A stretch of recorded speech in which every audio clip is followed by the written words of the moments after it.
Alright, so this next one might sound like a bit of a rant, and I'm not necessarily saying it's a universal bad thing. You might not have a problem with it.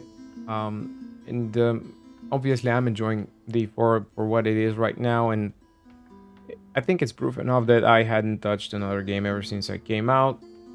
I'm playing as much as my free time allows me to, but there are some core issues with the game. I'm saying issues because I personally think that these are aspects of its skeleton which might put me off or at least make me skip a couple of seasons if nothing changes in that regard, or if things kind of stagnate. Again, I don't want to sound that you should hate or bash the game for that thing only, but when it comes to the character fantasy thing and what we've been promised from Blizzard, and all the endless possibilities of making that desired character archetype and all of that, I personally don't think that the skill tree is flexible enough for you to make that thing work. And this is something that I encountered while trying to uh, maneuver around Dead Blow and make interesting hipster build or whatever, something that is kind of off the beaten path, and try and experiment a bit. And I found out that you can't really experiment all that much because there is a set track that you have to follow, and it is something that Blizzard has predetermined for you and have decided upon, and you really can't you know stray too far from it.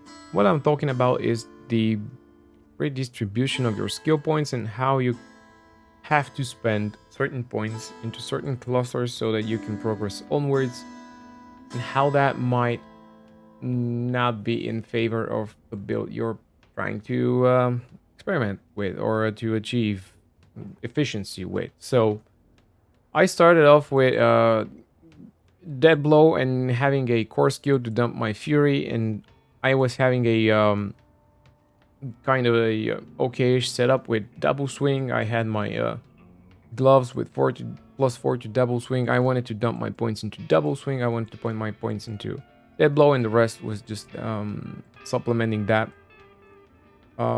combination. And I found out that I had to leave a few points wasted into a basic skill because I cannot start off with a core skill. You cannot skip that one. And this probably comes from Blizzard's idea, set standard, that you have to use a resource generator and a resource spender. Now, obviously, that has been a thing ever since Diablo 3. But in that game, you didn't allocate any points. You've got your full arsenal of abilities unlocked once you reach max level, and you just swap them out, put them in your skill bar.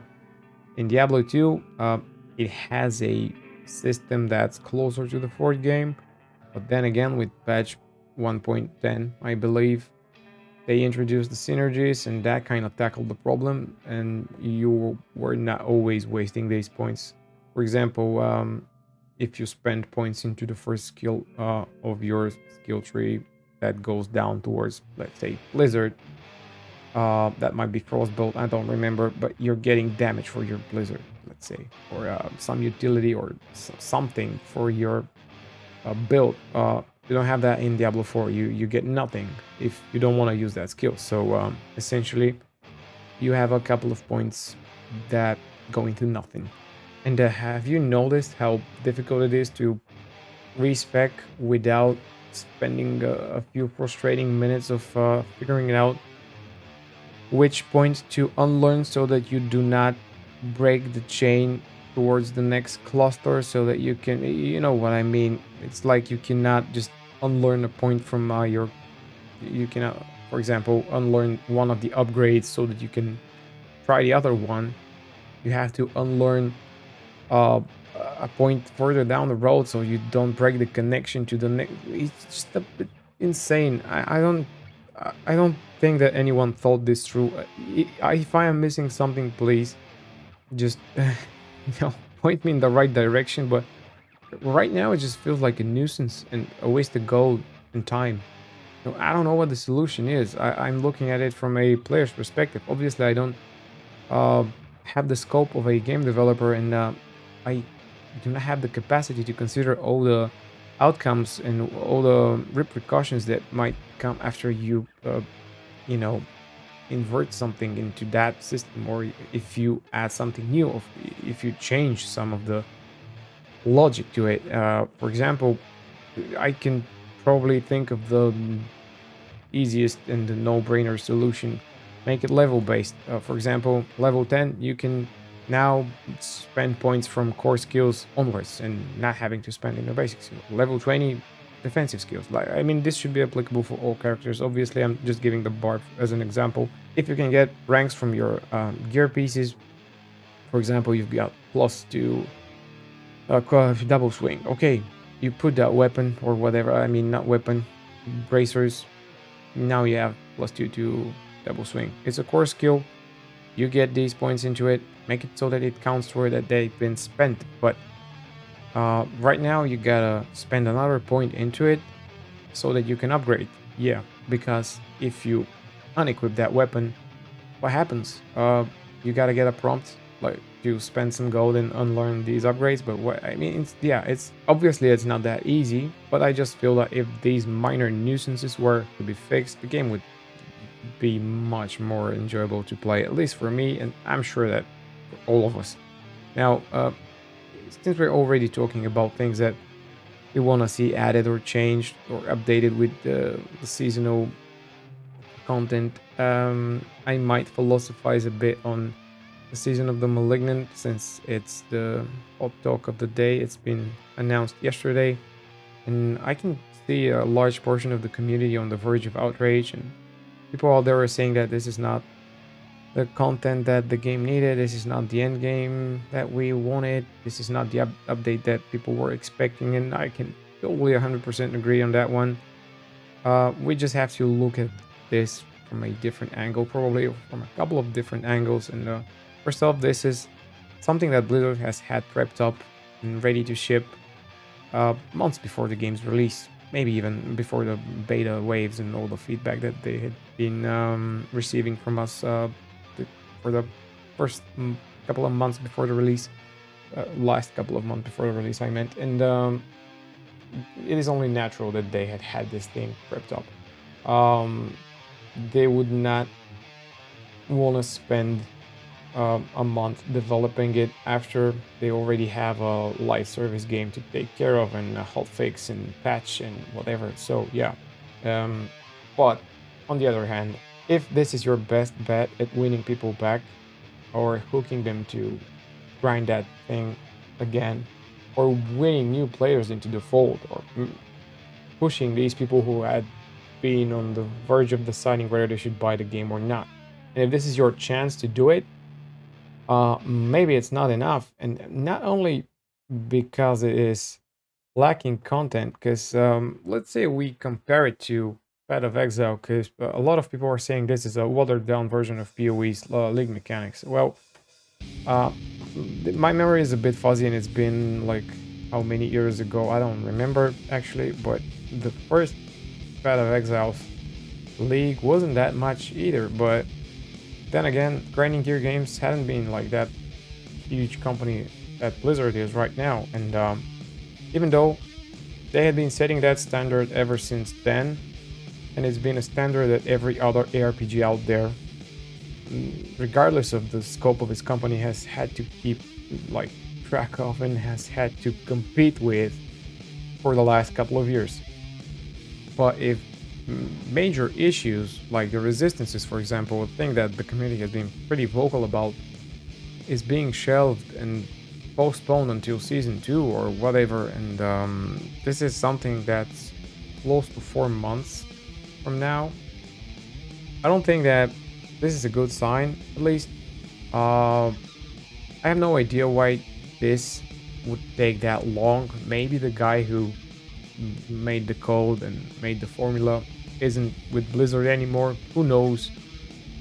But having a broken thing in the game like that is not a good sign for people who are you know, considering on whether they should buy the game or not, or whether they should jump back for the season and all of that. And then there's the renowned drama thing. When I heard about the prep that you got to do for season one regarding the map reveal and the Outers of Lilith, it sounded a bit too much. Uh, it was like a convoluted way to try and equalize the footing for people, but it really did sound like they have crippled themselves with two systems that don't really intertwine that much, and it felt like you've got that thing that is more suited for MMOs, and then at the same time it doesn't really go well with seasonal resets. So it really feels like Mike Tyson holding these pigeons together and pushing them. Now, if you know, it's not gonna work out. Again, if I have to brainstorm for something, at least scrounge my empty head for a few solutions, I would do the following thing. I would leave Renown as it is on the Eternal Realm and let it rest there and let it be as it is.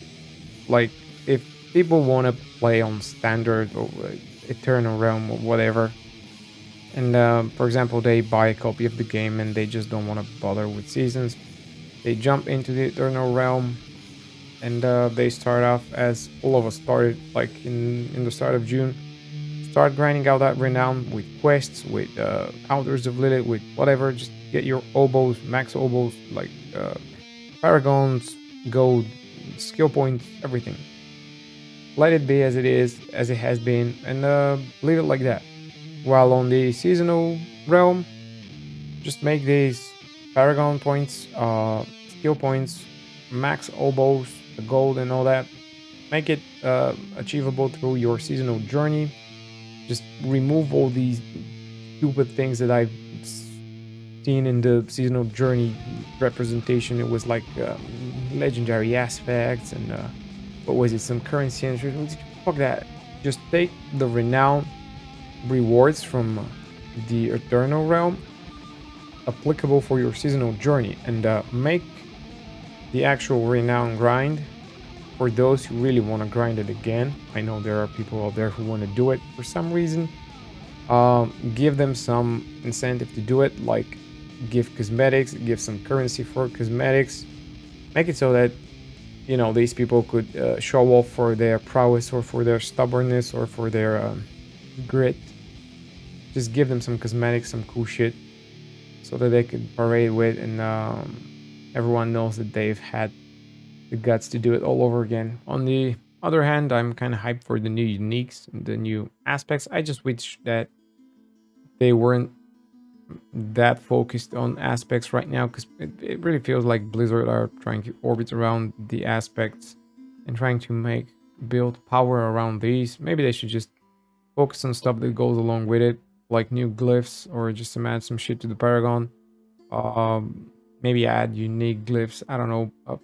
Right now, it feels like the Paragon system is the only thing that could distinguish two characters from one another.